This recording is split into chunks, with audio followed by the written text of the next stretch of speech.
Hello welcome to my channel. Good morning ಎಲ್ಲರಿಗೂ. ಎಲ್ಲರೂ ಹೇಗಿದ್ದೀರಿ? ನೀವೆಲ್ಲ ಚೆನ್ನಾಗಿದ್ದೀರ ಅಂತ ಭಾವಿಸ್ತಾ ನಾನು ಕೂಡ ತುಂಬ ಚೆನ್ನಾಗಿದ್ದೀನಿ. ಇವತ್ತು ನಾನು ಅವರೆಕಾಳನ್ನು ಉಪಯೋಗಿಸ್ಕೊಂಡು ಬಜ್ಜಿ ಮಾಡೋದು ಹೇಗೆ ಅಂತ ತೋರಿಸ್ಕೊಡ್ತಾ ಇದ್ದೀನಿ. ನೋಡೋಣ ಬನ್ನಿ. ಈಗ ಅವರೆಕಾಳು ಸೀಸನ್ ಆಗಿರೋದ್ರಿಂದ ತುಂಬ ಕಡೆ ಅವರೆಕಾಯಿ ಸಿಗ್ತಾ ಇದೆ. ಅವರೆಕಾಯಿ ಸೀಸನ್ ಮುಗಿಯೋದ್ರೊಳಗೆ ಈ ಥರ ಒಂದು ಬಜ್ಜಿ ರೆಸಿಪಿನ ಮಾಡ್ಕೊಂಡು ತಿಂದು ನೋಡಿ, ತುಂಬ ಚೆನ್ನಾಗಿರುತ್ತೆ. ಈ ಚಳಿಗೆ ಬಾಯಿ ಕೆಟ್ಟಿರುವಾಗ ಈ ಥರ ಬಜ್ಜಿ ಮಾಡ್ಕೊಂಡು ತಿಂದರೆ ಮಾತ್ರ ತುಂಬ ಚೆನ್ನಾಗಿರುತ್ತೆ. ನಾನು ಕೂಡ ಅವರೆಕಾಯಿ ಸೀಸನಲ್ಲಿ ಮಿಸ್ ಮಾಡದೆ ಇದನ್ನು ಮಾಡ್ತಾ ಇರ್ತೀನಿ. ಅವರೆಕಾಯಿಯಲ್ಲಿ ಏನೇನು ರೆಸಿಪಿ ಮಾಡ್ಬೋದು, ಎಲ್ಲ ಥರದ ರೆಸಿಪಿಗಳನ್ನು ಅವರೆಕಾಯಿ ಸೀಸನ್ ಮುಗಿಯೋಷ್ಟರಲ್ಲಿ ಎಲ್ಲ ರೆಸಿಪಿಗೂ ಸಹ ನಾನು ಮಾಡಿ ನಿಮಗೂ ಕೂಡ ತೋರಿಸ್ಕೊಡ್ತೀನಿ. ನಿಮಗೇನಾದರೂ ಇಷ್ಟ ಆದರೆ ನನ್ನ ಚಾನಲನ್ನು ಫಾಲೋ ಮಾಡಿಕೊಂಡು ನಾನು ಹಾಕೋವಂಥ ವೀಡಿಯೋಗಳನ್ನು ನೋಡಿ ನಿಮಗೇನಾದರೂ ಇಷ್ಟ ಆದರೆ ಮಾಡ್ಕೊಳ್ಳಿ, ಇಲ್ಲಾಂದರೆ ಸ್ಕಿಪ್ ಮಾಡಿ. ಈಗ ಇದನ್ನು ಮಾಡೋದು ಹೇಗೆ ಅಂತ ನೋಡೋಣ ಬನ್ನಿ. ಈಗ ನಾನು ಇದನ್ನು ಮಾಡೋದಕ್ಕೆ ಫಸ್ಟು ಒಂದೆರಡು ಮೂರು ಬದನೆಕಾಯಿ ತೊಗೊಂಡಿದ್ದೀನಿ, 2 ಟೊಮೊಟೊ ತೊಗೊಂಡಿದ್ದೀನಿ, ಆಮೇಲೆ ಒಂದು ಬೌಲಷ್ಟು ಸುಲಿದಿರೋಂಥ ಹಸಿ ಅವರೆಕಾಯಿ ಎಳೆದು ತೊಗೊಂಡಿದ್ದೀನಿ, ಬಲ್ತಿರೋದು ತೊಗೊಂಡಿಲ್ಲ, ಎಳೆದು ತೊಗೊಂಡಿದ್ದೀನಿ. ಖಾರಕ್ಕೆ ಒಂದು 6 ಹಸಿಮೆಣ್ಸಿನ್ಕಾಯಿ ತೊಗೊಂಡಿದ್ದೀನಿ. ಇದನ್ನೆಲ್ಲ ತೊಳೆದು ಬಿಟ್ಟು ಕುಕ್ಕರಿಗೆ ಹಾಕಿ ಬೇಯೋದಕ್ಕೆ ಎಷ್ಟು ಬೇಕೋ ಅಷ್ಟು ನೀರನ್ನು ಹಾಕ್ಕೊಂಡು ವಿಜಿಲ್ ಹಾಕಿ ಒಂದು 3 ವಿಜಿಲ್ ತೆಗೆಸ್ಕೊಬೇಕು. ನೀವು ಖಾರಕ್ಕೆ ಎಷ್ಟು ಬೇಕೋ ಅಷ್ಟು ನೋಡ್ಕೊಂಡು ಮೆಣಸಿನ್ಕಾಯಿ ಹಾಕ್ಕೊಳ್ಳಿ. ನನಗೆ ಖಾರ ತುಂಬ ಇಷ್ಟ ಅಂತ ಹೇಳ್ಬಿಟ್ಟು ಸ್ವಲ್ಪ ಮೆಣಸಿನ್ಕಾಯಿ ಜಾಸ್ತಿನೇ ಹಾಕಿದ್ದೀನಿ.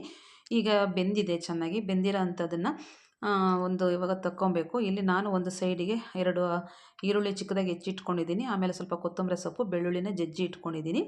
ಆಮೇಲೆ ಒಂದು ತಟ್ಟೆಗೆ ನಾನು ಬೆಂದಿರೋ ಅಂಥ ಬದನೆಕಾಯಿ, ಹಸಿಮೆಣ್ಸಿನ್ಕಾಯಿ, ಟೊಮೊಟೊನ ತೆಗೆದಿಟ್ಕೊಂಡಿದ್ದೀನಿ. ಈಗ ನಾನು ಬದನೆಕಾಯಿ ತೊಟ್ಟೆಲ್ಲ ತೆಗಿತಾ ಇದ್ದೀನಿ. ಆಮೇಲೆ ಟೊಮೊಟೊ ಮೇಲಿರೋ ಸಿಪ್ಪೆನೂ ಸಹ ರಿಮೂವ್ ಮಾಡ್ಕೋತಾ ಇದ್ದೀನಿ. ಇದನ್ನೆಲ್ಲ ತೆಗೆದು ತಣ್ಣಗಾದ್ಮೇಲೆ ಮಾಡ್ಕೊಳ್ಳಿ, ಇಲ್ಲಾಂದರೆ ಇದು ಬಿಸಿ ಇರುತ್ತಲ್ವ, ಹಾಗಾಗಿ ಈ ತಣ್ಣಗಾದ್ಮೇಲೆ ಇದನ್ನೆಲ್ಲ ರಿಮೂವ್ ಮಾಡಿಕೊಂಡು ಇದನ್ನು ಕೈಯಿಂದ ನಾನು ಸ್ಮ್ಯಾಶ್ ಮಾಡ್ತೀನಿ. ನಿಮಗೆ ಕೈಯಿಂದ ಮಾಡೋದಕ್ಕಾಗಲ್ಲ ಅಂದರೆ ಸ್ಮ್ಯಾಶರ್ ಇರುತ್ತಲ್ಲ, ಸ್ಮ್ಯಾಶರಲ್ಲಾದರೂ ಸ್ಮ್ಯಾಶ್ ಮಾಡ್ಕೊಬೋದು. ಈ ಥರ ಕೈಯಿಂದ ಇದನ್ನು ಸ್ಮ್ಯಾಶ್ ಮಾಡಿದ್ರೆ ತುಂಬ ಚೆನ್ನಾಗಿರುತ್ತೆ ರುಚಿ ಅಂತ ಹೇಳ್ಬಿಟ್ಟು ನಾನು ಕೈಯಿಂದನೇ ಮಾಡ್ತೀನಿ. ಮಿಕ್ಸಿಗೆ ಹಾಕೋಕ್ಕೆ ಹೋಗ್ಬೇಡಿ, ಮಿಕ್ಸಿಗೆ ಹಾಕಿದ್ರೆ ಚೆನ್ನಾಗಿರಲ್ಲ ಟೇಸ್ಟು. ಇದನ್ನು ಸ್ಮ್ಯಾಶರಲ್ಲಿ ಮಾಡ್ಕೋಬೇಕು, ಇಲ್ಲಾಂದರೆ ಕೈಯಿಂದನೇ ಸ್ಮ್ಯಾಶ್ ಮಾಡಿಕೊಂಡ್ರೆ ತುಂಬ ಚೆನ್ನಾಗಿರುತ್ತೆ. ಈಗೆಲ್ಲ ರೆಡಿ ಮಾಡ್ಕೊಂಡಿದ್ದೀನಿ. ಈಗ ಇದಕ್ಕೆ ಒಂದು ಸ್ವಲ್ಪ ಬೆಂದಿರೋಂಥ ಅವರೆಕಾಳನ್ನು ಸಹ ಹಾಕ್ಕೋತಾ ಇದ್ದೀನಿ. ಇದರಲ್ಲಿ ಒಂದು ಸ್ವಲ್ಪ ಅವರೆಕಾಳು ಹಾಕ್ಕೊಂಡು ಇನ್ನೊಂದು ಸ್ವಲ್ಪ ಹಾಗೆ ಬಿಟ್ಟಿದ್ದೀನಿ. ಯಾಕಂದರೆ ಅದನ್ನು ಹಾಗೆ ಹಾಕಿದರೆ ಊಟ ಮಾಡುವಾಗ ಬಾಯಿಗೆ ಸಿಗ್ತಾ ಇರುತ್ತೆ, ಚೆನ್ನಾಗಿರುತ್ತೆ. ಹಾಗಾಗಿ ಹಾಕ್ಕೊಂಡು ಇವಾಗ ನಾನು ಕೈಯಲ್ಲೇ ಸ್ಮ್ಯಾಶ್ ಮಾಡ್ತಾಯಿದ್ದೀನಿ. ಹಸಿಮೆಣ್ಸಿನ್ಕಾಯಿ, ಆಮೇಲೆ ಅವರೆಕಾಳು, ಟೊಮೊಟೊ, ಬದನೆಕಾಯಿ ಎಲ್ಲನೂ ಚೆನ್ನಾಗಿ ಸ್ಮ್ಯಾಶ್ ಮಾಡ್ಕೊತಾ ಇದ್ದೀನಿ ಕೈಯಲ್ಲಿ. ಈ ಥರ ಎಲ್ಲ ಸ್ಮ್ಯಾಶ್ ಮಾಡ್ಕೊಂಡಾದಮೇಲೆ ನಾನು ಇಲ್ಲಿ ರುಚಿಗೆ ತಕ್ಕಷ್ಟು ಉಪ್ಪನ್ನು ಸೇರಿಸ್ತಾ ಇದ್ದೀನಿ ಇದಕ್ಕೆ. ಯಾಕಂದರೆ ನಾನು ಬೇಯುವಾಗ ಉಪ್ಪನ್ನು ಸೇರಿಸಿಲ್ಲ, ಯಾಕಂದರೆ ಅಲ್ಲಿ ಉಪ್ಪು ಸೇರಿಸೋದು ಬೇಡ, ಆಮೇಲೆ ಹಾಕುವಾಗ ಜಾಸ್ತಿ ಆಗೋಗ್ಬಿಡುತ್ತೆ ಅಂತ ಹೇಳ್ಬಿಟ್ಟು ಈಗಲೇ ನಾನು ಉಪ್ಪನ್ನು ಸೇರಿಸ್ತಾ ಇದ್ದೀನಿ. ಉಪ್ಪನ್ನು ಹಾಕ್ಕೊಂಡು ಇದರಲ್ಲಿ ನಾನು ಮೊದಲೇ 1-2 ಈರುಳ್ಳಿ ಚಿಕ್ಕದಾಗಿ ಹೆಚ್ಚಿಟ್ಕೊಂಡಿದ್ದೆ, ಆಮೇಲೆ ಬೆಳ್ಳುಳ್ಳಿ 1-2 ಸುಲಿದು ಜಜ್ಜಿ ಇಟ್ಕೊಂಡಿದ್ದೆ, ಕೊತ್ತಂಬರಿ ಸೊಪ್ಪನ್ನು ಸ್ವಲ್ಪ ಅದನ್ನು ತೊಳೆದು ಹೆಚ್ಚಿಟ್ಕೊಂಡಿದ್ದೆ, ಅದು ಸಹ ಇದಕ್ಕೆ ಸೇರಿಸ್ತಾ ಇದ್ದೀನಿ ನಾನು. ಹೀಗೆಲ್ಲ ಸ್ಮ್ಯಾಶ್ ಮಾಡಿದ್ದೀನಿ ನೋಡಿ. ಈ ಥರ ಸ್ಮ್ಯಾಶ್ ಮಾಡೋದ್ರಿಂದ ಬಾಯಿಗೆ ಸಿಗ್ತಾ ಇರುತ್ತೆ, ತುಂಬ ರುಚಿ ಇರುತ್ತೆ ಇದು. ಹಾಗಾಗಿ ನಾನು ಇದೇ ಥರ ಕೈಯಲ್ಲೇ ಮಾಡೋದು. ಈ ಥರ ಇವಾಗ ಇಟ್ಕೊಂಡಿರೋಂಥ ಬೆಳ್ಳುಳ್ಳಿ, ಕೊತ್ತಂಬರಿ ಸೊಪ್ಪು ಮತ್ತು ಈರುಳ್ಳಿಯನ್ನು ಸಹ ಸೇರಿಸ್ಕೊತಾ ಇದ್ದೀನಿ ಬಜ್ಜಿಗೆ.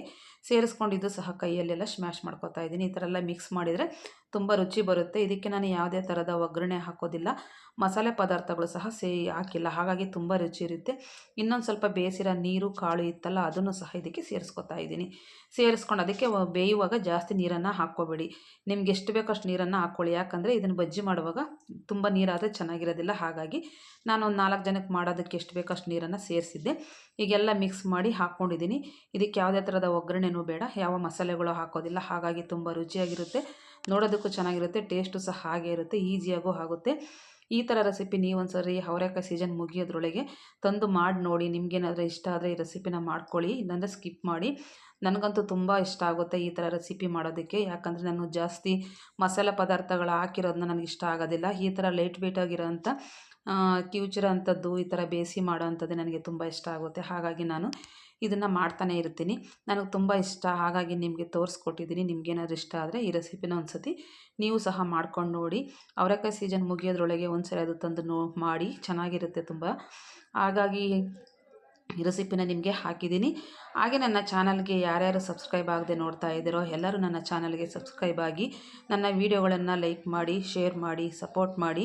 ಹಾಗೆಯೇ ನಿಮ್ಮ ಫ್ರೆಂಡ್ಸ್ ಆ್ಯಂಡ್ ರಿಲೇಟಿವ್ಸ್ಗೆ ನಮ್ಮ ವೀಡಿಯೋಗಳನ್ನು ಶೇರ್ ಮಾಡಿ ಅಂತ ಹೇಳ್ತಾ, ನಾನು ಹಾಕೋ ವೀಡಿಯೋಗಳು ನಿಮಗೇನಾದರೂ ಇಷ್ಟ ಆದರೆ ಫಾಲೋ ಮಾಡ್ಕೊಳ್ಳಿ, ನನ್ನ ನೋಟಿಫಿಕೇಷನನ್ನು ಆನ್ ಮಾಡ್ಕೊಳ್ಳಿ. ನಾನು ಹಾಕೋ ವೀಡಿಯೋಗಳು